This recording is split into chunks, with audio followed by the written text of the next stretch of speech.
Nasa harap si Ella ng isang town valley sa Pasig. Kinuha ng guard ang kanyang ID saka siya pinapasok.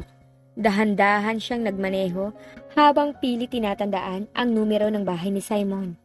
Hindi rin niya matukoy kung anong itsura nun dahil pare-pareho ang mga townhouse na naroroon. Napapreno siya nang makita ang itim na kotse ni Simon.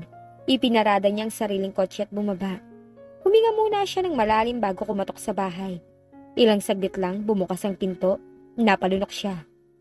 "What are you doing here?" tanong ni Simon. Para kanina lang siya ang nagtanong nandito. What? Do you know where James took Anna?" Muli siyang tumingin sa ibabang bahagi ng katawan ng lalaki. Napansin yata ni Simon ang ginawa niya dahil namaywang ito na tila nananadya. "Will you please get dressed first? It's funny hearing from you." Ramdam ni Ella ang pamumula ng mga pisngi niya. "I shouldn't be here." "Stay. Wait here. I'll get you something to eat." Umupo si Ella sa sofa, nakakalat sa sahig ang ilang city games at ang controller ng PlayStation. Bukas ang malaking flat screen TV. Makikita roon ang isang game na hindi siya pamilyar. Marahil naglalaro ang lalaki bago siya dumating. Nang mainip, pinuntahan niya si Simon sa kusina. Nakatalikod ang lalaki kaya kitang-kita niya ang malapad ditong likod. Ang akala niya kukuha lang ito ng pagkain. Yun pala, magluluto. Humarap to at pumunta sa countertop. 10 minutes more. Are you hungry?" "It's okay. I just want to know where Anna is." "I told you, she's in good hands." "I can reach her cell phone. I want to talk to her. So please, if you know anything, just say it." Kinuha nito ang cellphone at nagdial. "Where are you?" tanong ni Simon sa kausap. "At home, why?" Naka-loudspeaker ang cellphone kaya nalaman ni Ella na si James ang nasa kabilang linya. "Where's Anna?" "She's with me. Hey, say hello." "Don't touch me," sambit ni Anna. Narinig ni Ella ang pagtawa ni James. "Isinumbo ko kay Mami na siya may kagagawan kaya may bukol ako sa noo. Yan, ayaw na siyang pauwiin. Do you want to talk to her?" "What? Who?" "I'm not talking to you, James. Do you believe me now?" "Uh-huh." "Now, I want you to sit down and relax, okay?" Hindi niya napigilan ang sarili. Nginitian din niya ang lalaki. "Masarap ba yan?" "Yes, but I'm more delicious." Lumapit siya kay Simon at tumukod sa countertop. "Can I help you?" "No, I told you to sit down and relax." Nagpatuloy siya sa pagtunghay rito. Maya-maya sinubuan siya nito ng cheese. Masarap nga. Wait for the dessert, baby." "What's for dessert?" "Me." Muling tumawa si Ella. Hindi na siya nagsalita. Baka kasi kung ano pa lumabas sa bibig niya. Nilagyan nito ang pasta ng pesto sauce at cheese. Naglabas din ito ng wine at green grapes. Tutulungan sana niya sa Simon na dalhin na ang mga yun sa mesa. Ngunit tumanggi ang lalaki. "Sit here." Inalalayan siya ni Simon paupo sa silya. Itinaas nila ang mga kopita at sabay na uminom. "Are we celebrating?" tanong niya. "Maybe." Magana kumain si Ella. It was the best pasta she had ever tasted. Maybe because it was Simon who cooked it. Umiinom sila ng wine at kumakain ng grapes habang nagkwekwentuhan. They talk about her life na hindi nila nagawa noon. Naging open siya sa lalaki. Kakatuwa dahil komportable siyang nagkwento tungkol sa pinagdaanan niya, tungkol kay Robin at sa panloloko nito sa kanya. "It's his loss. Kapag nakita ko siya, sasapakin ko siya." "No need. Don't waste your time on him. I'm fine now." "Really?" "Don't worry. I'll erase everything that he left." Napapikit si Ella nang halikan siya ng lalaki. And oh, she misses kisses so much. Tumugon siya. Kung noong unang beses, dahan-dahan nilang ginawa yon, ngayon, may pagkasabik sa bawat kilos nila. "Simon." Napatigil to sa ginagawa at tumitig sa kanya. "What?" Nanghihina niyang tanong. "Nothing. I'm just happy that now nababanggit mo na ang pangalan ko." Ngumiti si Ella. Kinabig niyang lalaki sa batok upang ilapit ang mukha nito sa mukha niya. Nang ibalik nito ang mga labi sa kanya, tila lalo pa siyang naglihab. Then, she felt them become one. Nagmamaneho si Ella. She was going to visit Anna. It had been a month since they last saw each other. Wala rin siyang pagkakataon na mapuntahan ng kaibigan dahil palagi silang magkasama ni Simon. Simon would pick her up after work. Then they would spend their spare time in his townhouse, playing online games, eating. Making love, it was satisfying. Maybe it was time for her to let go of her past and save the future with Simon. Napangiti si Ella. Nang makarating sa harap ng bahay ni Ana, agad siyang bumaba. Tila walang tao. Walang mga laruan na nakakalat, na tipikal na niya nakikita. Ang tanging nakakalat sa sahig, mga damit. Damit na pinaghubaran. But knowing Ana, hindi ito burara. Napakunot noo si Ella nang may makitang pababa ng lalaki. Nagkabalikan na kaya sina Eda at ang ama ni Bryle? Hindi siya sigurado. Tumingin siya sa relo, 10:33. Masyado ng tanghali para manatiling tulog ang mga tao roon.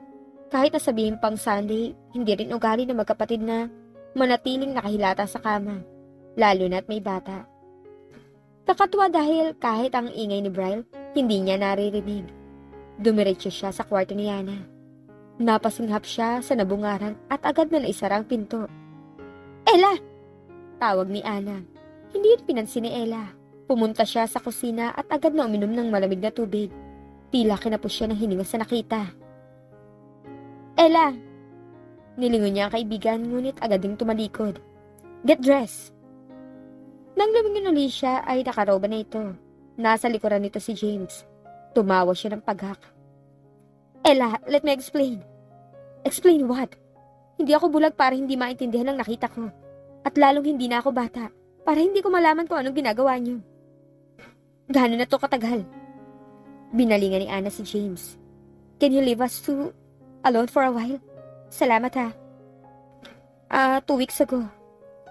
I can't believe this. I can't believe this too. It happened so fast. Alam ko may iniisip ka na ang kapal kong sabihan ka ng kung ano-ano samantalang ito ako. Wala pang 1 linggo bumigay na. I can't blame you. Ang gwapo niya.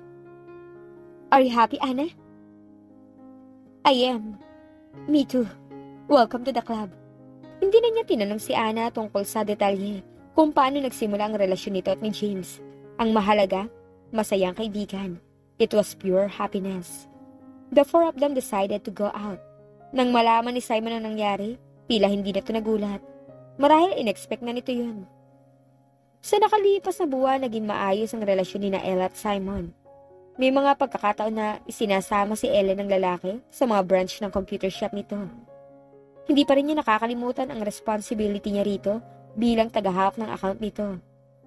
Ang pagsama niya kay Simon upang malaman nila kung saang branch nanggagaling ang pagkawala ng halos 2% ng income profits. Saan mo nakilala yung mga tagabantay mo sa shop? Well, some of them were my classmates. Some of them, my rivals in playing online games. Rival? Baka naman isa sa kanila may galit sa'yo. Hindi mo lang alam. No, I trust them. Trust can be broken. So can protection? I'm not talking about that. Will you please get serious? Why don't we go home? I think you're tired.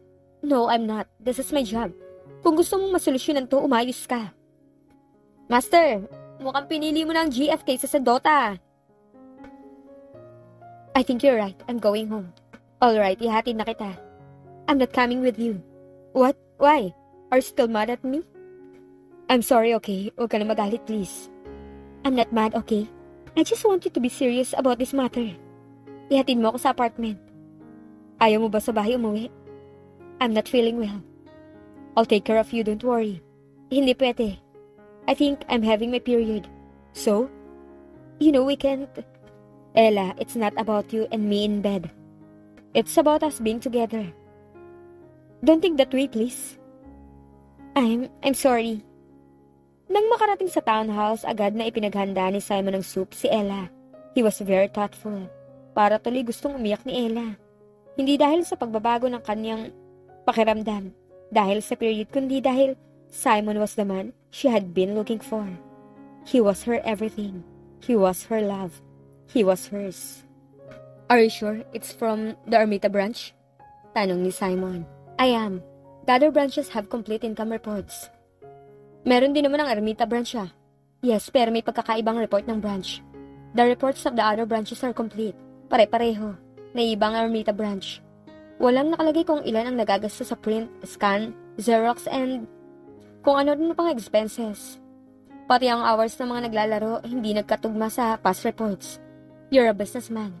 You should know that. Hindi naman nagbabago yan. Lalo na't kalagitnaan pa lang ng pasukan. Peak season ngayon. Dapat tataas yan. You must observe the branch first. Handle it personally for a while. Yeah, I'll definitely do that. Go now. Come with me. I'm working, Simon. Kumain muna tayo. Akong bahala kay James. No, I have some work to do. Come on, we both have jobs. Napabuntong hininga si Simon. See you later then. Hahalikan sana niya ang dalagang ngunit tinitigan siya nito na tila nagsasabing doon. Sabi ko nga eh. Nginitian niya ito tumalikod. Napatigil siya sa pagbukas ng kotse nang may mamata ang babae sa di kalayuan. May bit-bit na baby. Nika? Agad siyang sumakay sa kotse at pinasibad yun. Ang akala niya naisip na ni Nika na hindi tama na ipaako nito sa kanyang bata, kaya hindi na nagpapakita sa kanya. Ngunit mali pala siya. Napatimbagang siya. Nadagdagan na naman ang kanyang problema. Kinapa ni Simon ang cellphone sa pantalon nang magring yun. Hello? Kuya! Garalgal na sambit ng nasa kabilang linya. Shayna, where are you? What happened? I'm here at Naiya. Can you pick me up? I'll be there, okay? I'll wait for you in the airport lunch. Nang makarating sa airport, agad na hinanap ni Simon ang kapatid. Nakita niya itong nakaupo, nakayukyok ang ulo. Lumapit siya at lumuhod sa harapan. Hey! Nangyangat ni Shayna ang ulo, nagtagi sa mga bagang ni Simon. Mugto ang mga mata nito, namumutla at wala pang tulog. Niyakap siya ng kapatid. Niyaya niya ito kumain ngunit tumanggi. He was 100% sure that his sister had a problem. Nagtaka man kung bakit wala itong dalang maleta maliban sa isang malit na bag. Hindi na nagtanong si Simon. Hahayaan muna niya ang kapatid. Hihintayin kung kailan ito magsasalita. Besides, hindi niya alam kung paano mag-handle ng problem ng mga babae. Ang kanilang ina dapat ang kumausap dito. Ngunit tumanggi si Shayna na umuwi sa kanila. Nakiusap to na sa townhouse niya muna tumuloy. Pumayag siya at inihati dito roon. Nang makatulog ang kapatid, bumalik si Simon sa Makati. Kailangan niya makausap si Ella. Ito lang ang naiisip niya makakatulong sa kanyang kapatid. What do you think happened? Does she have a boyfriend?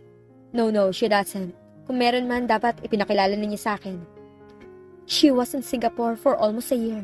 How sure are you na wala siyang boyfriend? If she has a boyfriend, yun kaya ang dahilan kaya umiyak ang kapatid ko? It's a girl thing. Oo nga pala, napagdaanan na yun ni Ella, kaya marahil nasasabi nito na lalaki ang dahilan kung bakit mukhang problemada si Shayna. Kung totoo man yun, parang gusto ni Simon na tumapos ang buhay. Walang karapatan ng kahit sinong lalaki na sakta ng kapatid niya. Kuya! Napalingon sila ni Ella nang marinig ang pagtawag ni Shayna. Shayna! Shisela! Hello! Bati ni Ella. Stay with Ella, okay? I'll cook your favorite food. Sinundan ni Ella ng tingin si Simon nang pumasok to sa kusina. She witnessed how great a brother he was. Kahit wala itong ikinekwento tungkol sa pamilya, masaya pa rin siyang malaman na may malasakit ito sa kapatid. Bigla tuloy niyang na-miss ang kanyang mga kapatid na lalaki. Are you my brother's girlfriend? Tanong ni Shayna. Umupo si Ella sa tabi nito. Nag-isip kung anong sasagot. Ano nga ba niya sa Simon? Hindi nila pinag-usapan ng tungkol doon kaya wala siyang idea kung anong relasyon mayroon sila ng binata. I guess it's just the way he is. He can't commit to anyone. Tumawa ng pagak si Shayna. Nakakainis sa mga ganun lalaki, no? Well, kung hindi mo kayang sabihin sa kuya mo ang problema mo, you can tell me. Maybe I can help you. You can't help me. Try me. I'm pregnant. Hindi nagsalita si Ella. Hinayaang magkwento ito. The father, he has a girlfriend. Inilayo ni Ella ang tingin nang hindi niya makayanan ng sakit na nakabakas sa mukha ni Shayna. Then all of a sudden, tears fell down her cheeks. Naalala niya ang nangyari sa kanila ni Robin. Naalala niya kung paano siya naghalit sa panuloko nito At ngayong nasa harap niya ang isang babaeng katulad niya, ay naloko rin, ngunit sa ibang paraan. Tila bumalik ang lahat ng sakit. Iniisip niya kung ganun din ba nasaktan ang babaeng nabuntis ni Robin. Kung pareho ba sila ng babae na nasaktan ng sobra. Kung oo ang sagot, maswerte ang babaeng yun. Dahil ito ang pinili ni Robin. I don't know what to do. Naiiyak pa rin, nasabi ni Shayna.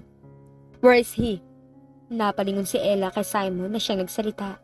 Nakatayo ito sa bukana ng kusina, bakas sa mukha ang galit. Kuya! Where is he? Tell me now! Simon, you must calm down. Calm down? How can I calm down when my sister is pregnant? I know, pero kailangan mo intindihin ang sitwasyon. Let your sister decide on her own. What we need to do is to support her. No. Nasasabi mo yan dahil alam mo ang pakiramdam na yung taong mahal mo nabuntis ng iba. I'm just trying to help. Sabay kuha ng bag. Walang lingon-likod na lumabas siya ng townhouse. Sumakay siya sa kotse niyang iniiwan doon tuwing ihahatid siya ni Simon sa trabaho. Maya-maya lang nasa tapat na siya ng bar na pinagtatrabahuhan ni Anna. Pumasok siya at hinanap ang kaibigan. What are you doing here? Tanong ni Anna. Nothing. Wala. Pwede umuwi ka na. Wag mo nga akong artehan, Ella. Huminga ng maraha si Ella at ikinuwento rito ang nangyari. Ano bang gusto mo?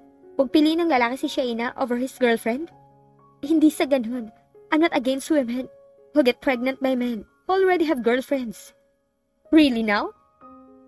Anna, kung may grudge ako sa nabuntis ni Robin, di sana matagal ko na silang sinugod. That's right, hindi mo sila sinugod. Why would I do that? To get closure. Closure? Ang salitang yun paulit-ulit na tumatakbo sa isip ni Ella. Maybe that was what she needed. Closure.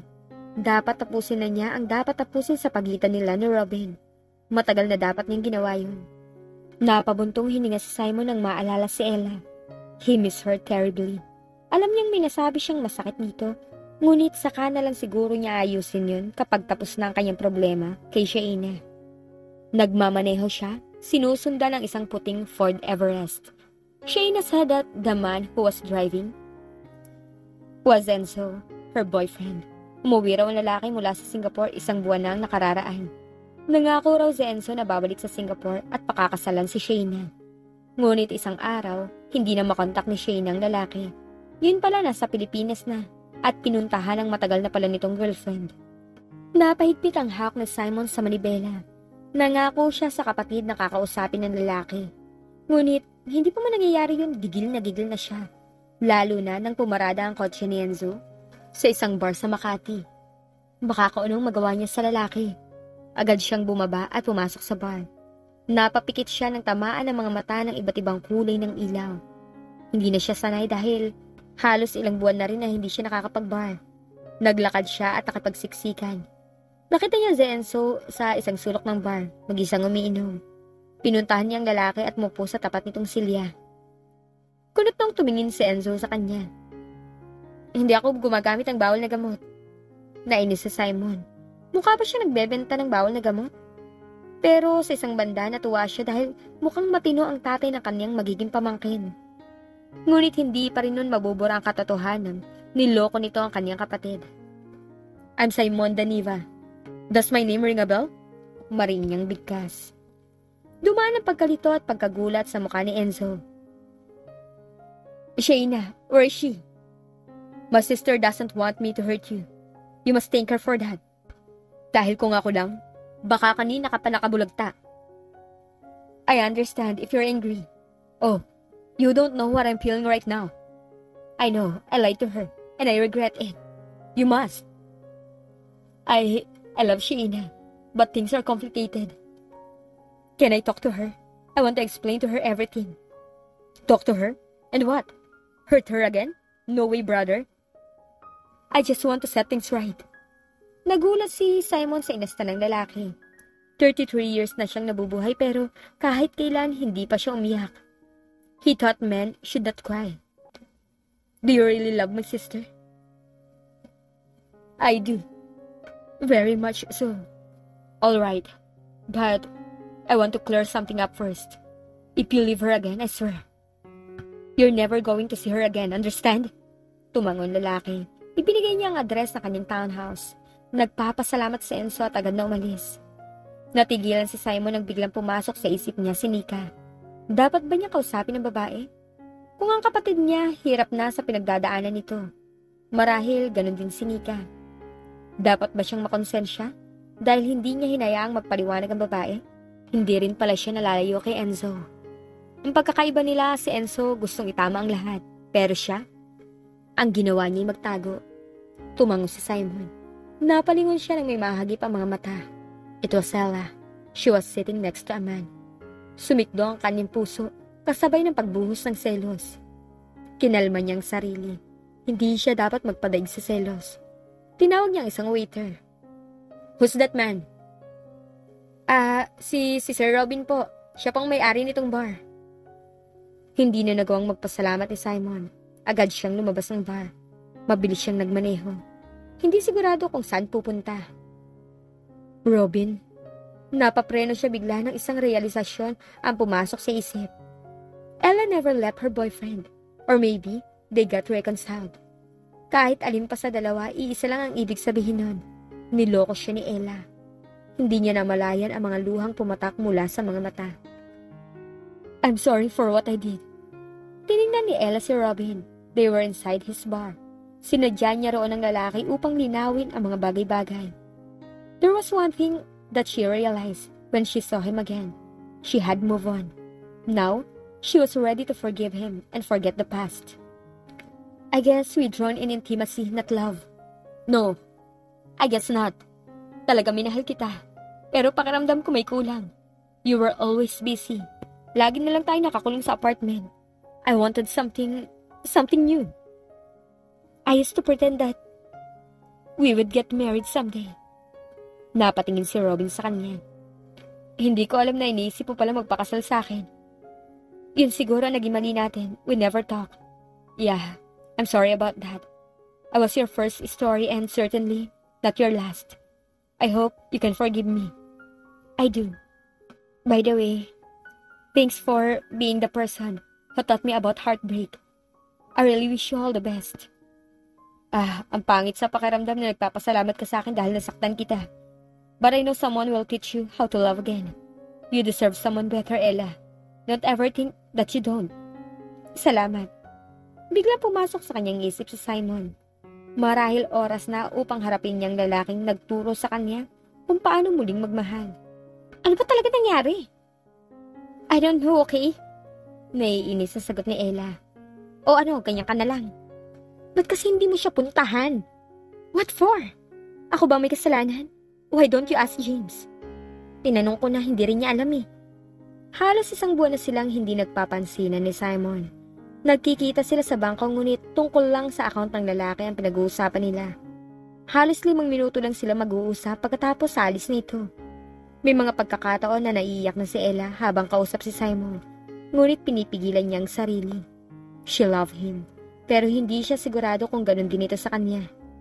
Get up, pupuntahan natin siya. Sabi ni Anna. Nang hindi siya gumalaw, hinila siya ng kaibigan. Wala siyang nagawa kundi magbihis bago pa man mapilayan sa paraan ng paghila nito. Kinakabahan si Ella habang nagmamaneho. Pagkatapos ng mahabang biyahe, nakarating na sila sa townhouse ni Simon. Napansin nila nakaparada ang kotse sa tapat ng townhouse. Bukod sa Toyota ng lalaki.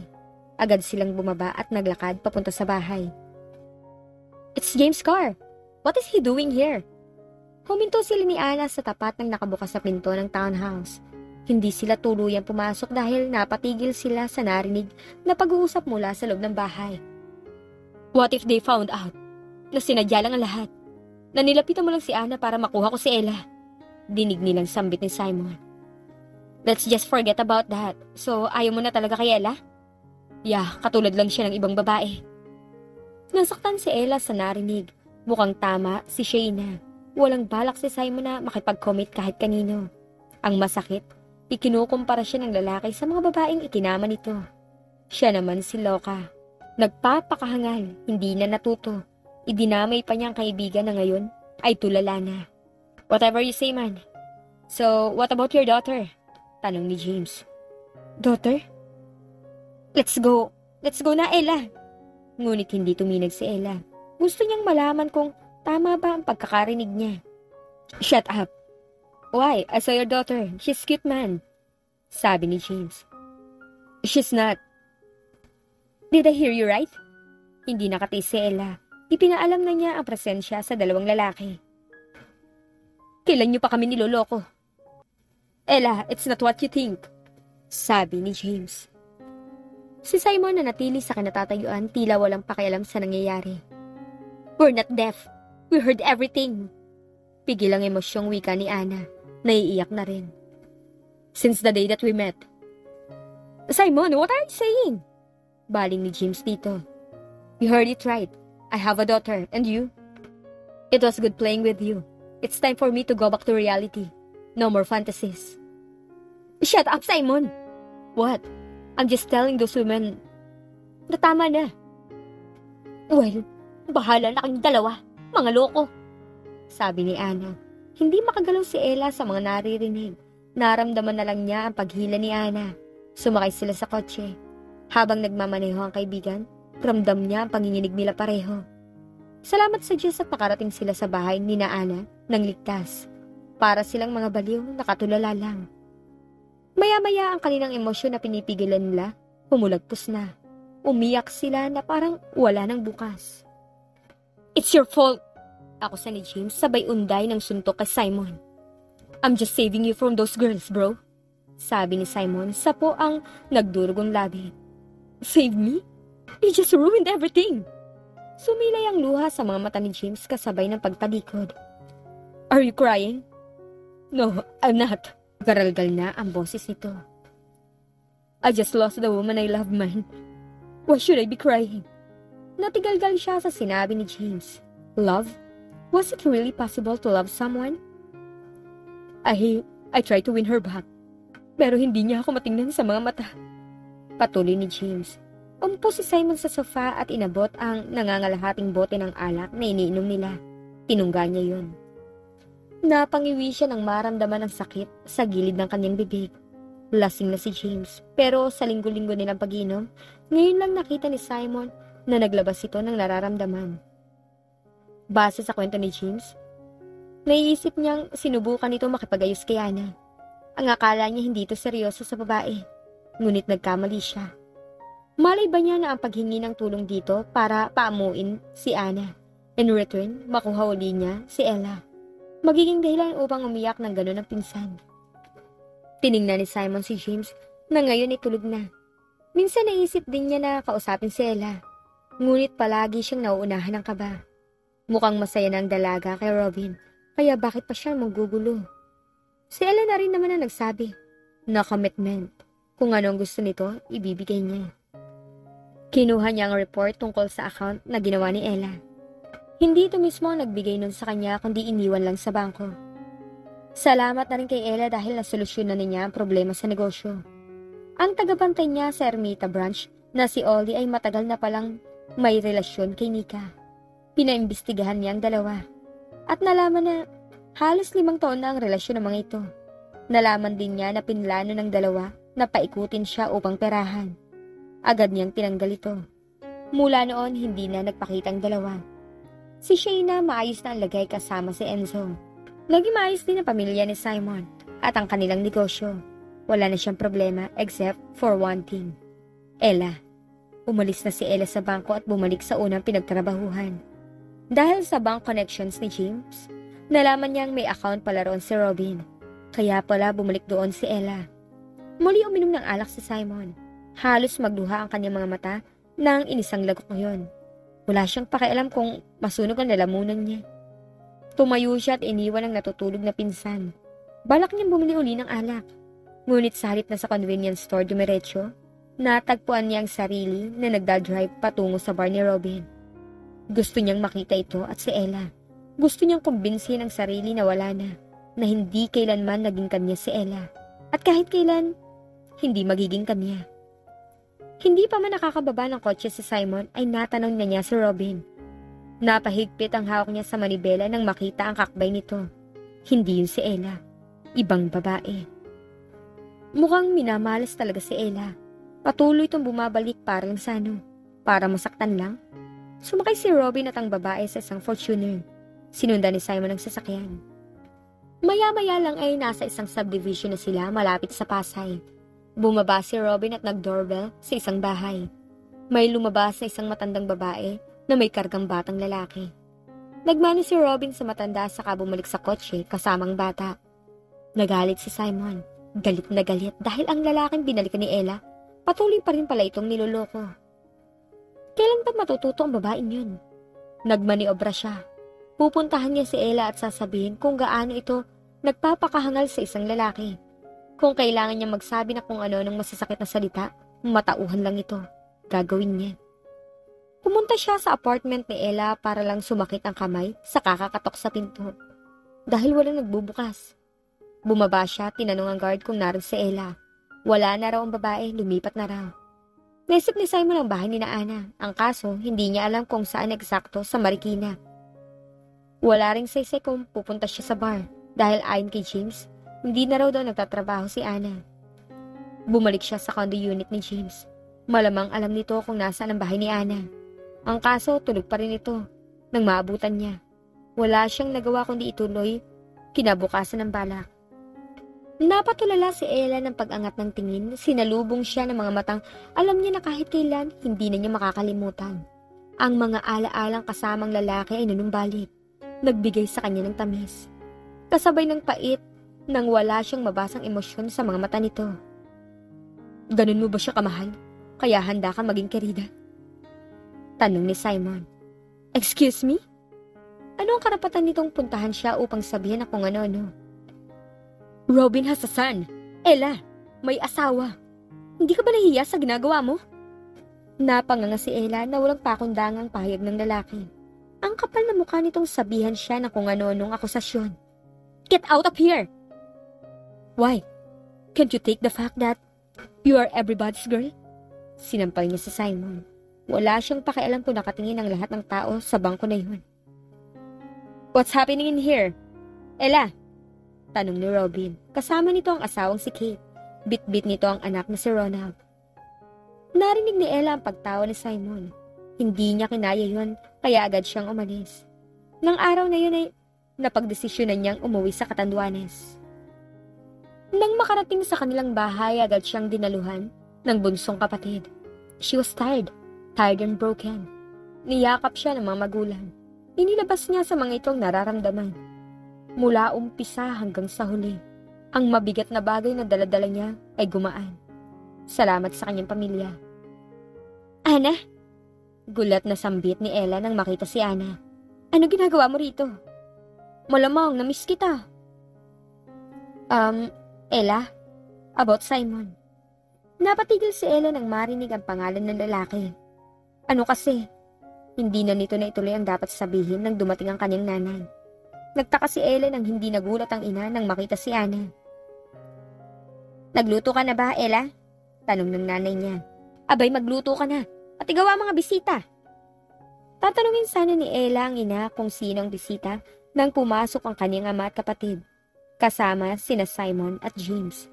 Hubad-barong dalawang lalaki, tila pagod na pagod. Tiningnan niya si Ana. The guilt expression written on her face told her that something was wrong. Ella, halika na't magluto, sabi ng kanyang nanay. Agad na kumilos si Ella at iniwan ang mga ito sa sala. Habang nagluluto, halos hindi niya maisip kung anong nangyayari. Kahit na nang magkaharap sila ni Simon. Sa hapagkainan, wala pa rin siyang maintindihan. Lalo na at mataman siyang tinititigan ng lalaki na nagbibigay sa kanya ng ibayong kaba. Dire-diretso siyang naglakad hanggang sa makarating sa taniman nila. Tumingin siya sa langit. It was a cold night. Maraming ipinapaalala sa kanya ang gabing yun, kasama si Simon. What are you doing here? To get you back. Tumawa ng pagak si Ella. I'm sorry if nasabihan kita ng mga masasakit na salita. I'm sorry. I really am. Marahil dala lang yun ng galit. Selos. Natatakot ako, Ella. Naharapin tong nararamdaman ko. Pinaniwala ko ang sarili ko na walang kwenta ang namamagitan sa atin. But Ella, everything that happened to us during those days, those nights, I've kept them all here. Itinuro nitong tapat ng puso. Hindi lang sarili ko ang pinaniwala ko, kundi ikaw. I covered our feelings with lies that eventually hurt us, especially you. Dahil ang akala ko yun ang tama. Akala ko deserve mo yun. But I was so wrong. What are you talking about? Mali ako nang di ko naisip na labis ka na nasaktan dati. Pero ginamit ko yun para mawala ka. Mali ako nang isiping nakipagbalikan ka kay Robin. Mali ako nang maisip ko na katulad ka ng ibang babae. Pero isa lang alam kong tama na ginawa ko. Ang mahalin ka. You love me? Yes. Huli na nang ma-realize ko. Pero unang kita ko pa lang sa'yo, you already left memories in my head. The way you smiled. The way you look at me. The way you got angry. Your hands on me. Your laughter. Your amusing and serious look. And when you lay beside me, I never thought those things would change my life. I knew in my heart that I love you. Masyado lang ako nagpadala sa ego. Kaya di ko agad naamin sa sarili ko. But this time, I want to start again. I want to commit to you. Can we try and work this out? Can you keep me in your heart? Sincero nitong wika. Sasagot sana siya ng oo, ngunit bigla niyang naisip ang anak nito.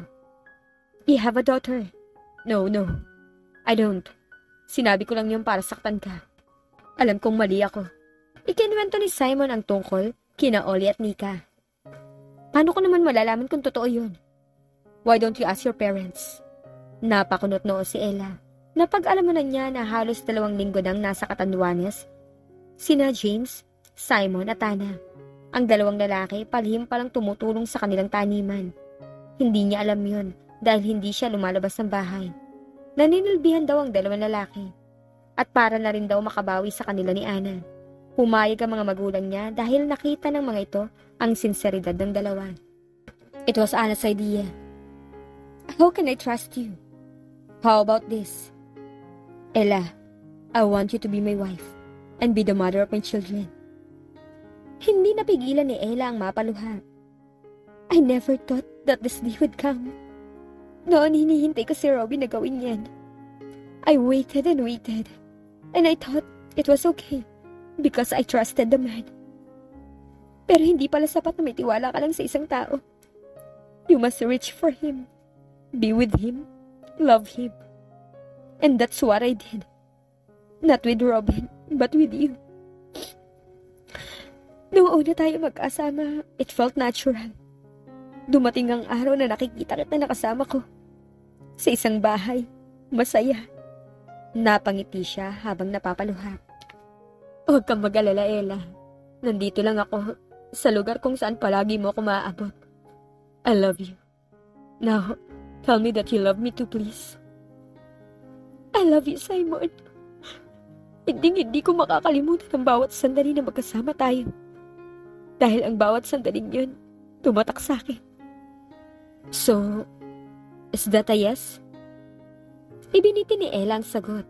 Maano bang magpakipot muna siya? Yes and no, wika niya. Napakunot noo si Simon. Yes, I will accept the ring and no, you must court me first. Tumawa ang lalaki. Sinisimulan ko na nga eh. Nagpakain na nga ako ng baboy. Nagtanim ng kamote. Nagigib ng tubig. Nagsibak ng kahoy. Nagrereklamo ka ba? Umiling si Simon. Isinuot nito ang singsing sa kanyang daliri. Ngumiti at saka siya niyakap. I love you.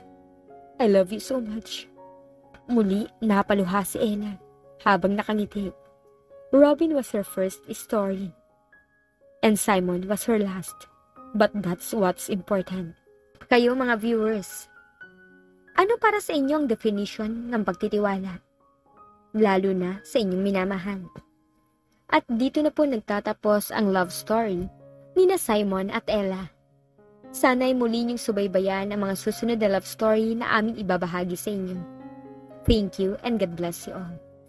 Love, My Views TV.